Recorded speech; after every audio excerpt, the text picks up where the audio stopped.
pumasok sa Batang Quiapo.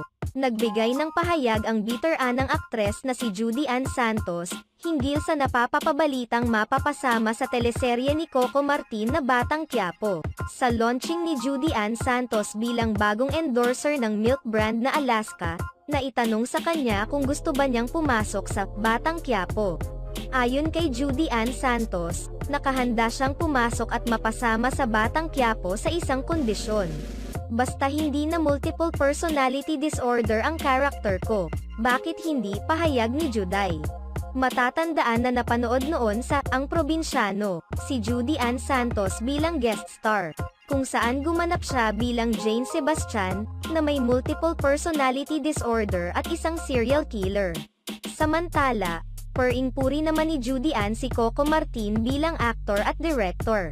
He's a very passionate actor and director at the same time.